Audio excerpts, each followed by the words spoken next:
So it's that time again. There's some nice sneaker releases coming out this week, and the first one up is going to be the Nike Shox, and this will be the Ride 2 version, and it's coming in this Phantom and Baroque brown colorway, and I think they look really nice in my opinion. I think out of the Shox Ride 2s that we've seen so far, I like this one probably the most, just because it's probably more wearable, and yeah, definitely if you're in the market for a Shox Ride 2, this isn't a bad one to pick up. I think it's the best in terms of the comfort that you're going to get from a Shox, which aren't that comfortable, and they're kind of slightly trending at the moment as well, so definitely worth checking them out. I think, you know, overall it's a cool silhouette, especially the forefoot with the Air unit.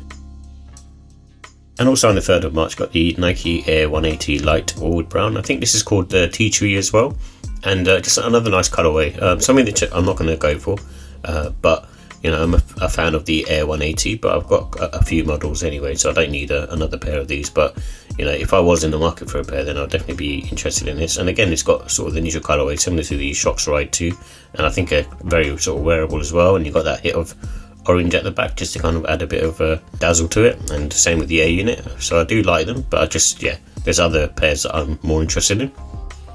And also on the 5th of March got the Nike Pegasus Premium Black Bright Crimson, and this one is you know, a nice pair. I've reviewed the almost a sort of sail white version of it, and a nice pair on foot, and 3 I suppose different types of tech that's in there, which is the React X, the Air Zoom, and also the Zoom X. All feel very nice, and you can feel the difference between them, and I think it works great as a sort of casual shoe. Slightly too sort of high in terms of stack for me personally, but I like the way they look for a casual shoe, but they're also great for running, but it's just quite a lot of money. You know, if you want to spend that kind of money for running, then obviously, you know, it's all more power to you. But for me, you know, usually if I'm going out running and stuff like that, then just prefer something cheap, you know, that I can kind of sort of run down and not have to worry about the amount of money that I paid for them. But I think these will still sell out regardless of, you know, what I'm talking about. And also on the 5th of March got the New Balance 1906A Tech Explosion Pack, and there's several different colourways in this, and I've reported on these a couple of times, and I think the purple colourway and also the sort of brownie colourways, they're all sort of very nice in my opinion. And the Tech Explosion Pack does look quite nice actually, a bit more sort of bulkier rather than being sort of looking at sleek look not the 1906R normally has, but it's still a cool looking shoe, especially if you like that kind of, you know, slightly off cut type look, and you know, with the little bits and bells and whistles on it, you know, like the straps sort of sticking out, that kind of stuff. But it's like I said, it's a cool version of the 1906R, and you won't go too wrong with these. But judging by a lot of the 1906s that I've seen anyway here in the UK, they are sitting a little bit, so you might want to sort of wait until you sort of pull the trigger. But even if you wanted to buy a pair for the summer, you know, it's not a bad way to go. They're still sort of trending at the moment anyway. And also on the 6th of March got the Air Max DN8. This is releasing in a bunch of different colorways. I think maybe like 8 or 9 colorways, which is a lot, and I know some of them are women's and some of them are men's, but it's an awful lot of colorways to release. Maybe they're going to be releasing them sort of slightly limited numbers, I don't know, but it seems to be a lot, and obviously in time for sort of Air Max Day as well at the end of the month. But overall, I think the silhouette looks okay to me. I think I'm not too much of a fan of it. I think I will be trying to maybe grab a pair to see if I can sort of get one for review, but in all honesty, I'm not sort of looking too forward to them, and I probably prefer the way the original Air Max DN looks in all honesty versus this one. But you know, not to say it's too bad, but you know, it's just one of those ones where I'm not sort of bowled over by it. And also on the 6th of March got the Nike Sabrina 2 Stronger Than Gold, and this is an ode to Sabrina's mum, and so I think probably in time for Mother's Day really as well. So overall got this kind of gold, almost sort of khaki sort of sail accents on it as well, and yeah, it looks cool in my opinion, and it's supposed to be a good basketball shoe as well. And also on the 6th of March got the New Balance 991 V2, and this is in the Wind Chime colourway, quite a sort of simple plain colourway. I think there's been better ones that have released for the 991 V2, which is the Turbulence Pear or the Rosewood Pink, and then also the Vintage Sport, which I really like, and the Winter Flare version. And I think all those colourways are nicer than this one, but you know, if you just want a solid clean pair of 991 V2s for the summer, then again, not a bad way to go. Just for me, I think the retail price on these are quite high for what they are. And the same goes for the New Balance 1500. It's a similar sort of story, really. I find them a little bit uncomfortable. They're a bit really sort of on the firm side, in my opinion, but I think they look cool because, you know, it reminds you of the Air Max one, and they're kind of released about the same sort of time frame as well. And also on the 6th of March, we've got the End Adidas collaboration, which is called Tying the Knot, and there's two different versions. So there's a Superstar and I think the Adidas Japan, and I do like the look of the Adidas Japan. I'm not a Superstar fan anyway, but I think the way they've done the overlay sort of texture on this looks nice, and I think it's really cool. But yeah, just overall not too much to say on these, but you know, still cool, quite cool. And also on the 7th of March, we're going to have the DTLR New Balance 1906R Moonsign, another nice colourway. Should be, you know, quite one of those ones which is more sort of US based really, but again, a cool colourway for the 1906R.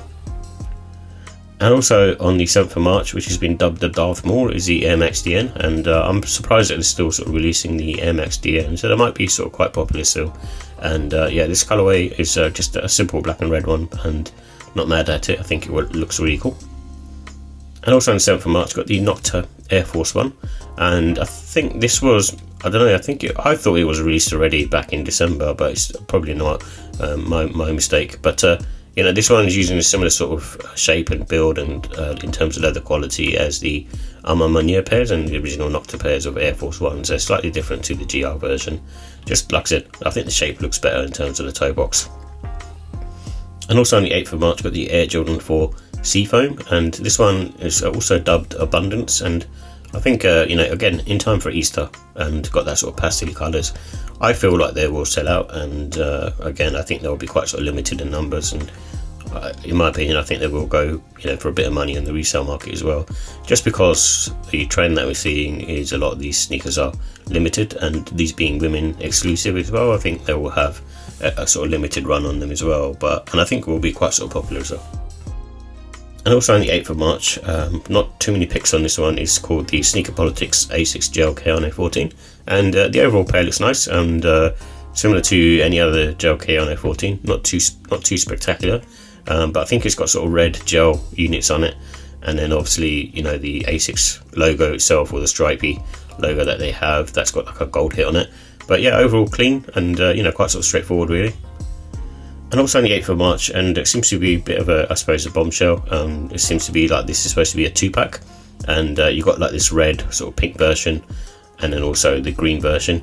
And you know, it's one of those ones where I think this collab as a pack works really well in my opinion. And Apron Records is a UK-based company, and so this is their first collab, I think, with Nike. And yeah, I think both pairs look really nice in my opinion.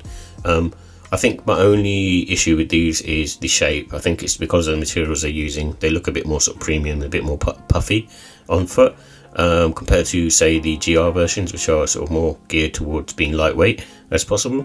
So I think with this one, I think, you know, it's one of those ones where I do like the look of them, and I think in the UK at least I know they'll be popular, but I'm not sure about elsewhere. But yeah, overall I think they're clean. I think they look really nice, and if I was to grab a pair, I'd probably grab the green pair.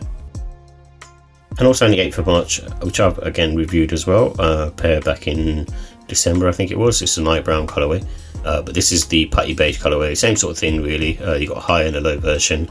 I think they look really nice, and they look really sleek.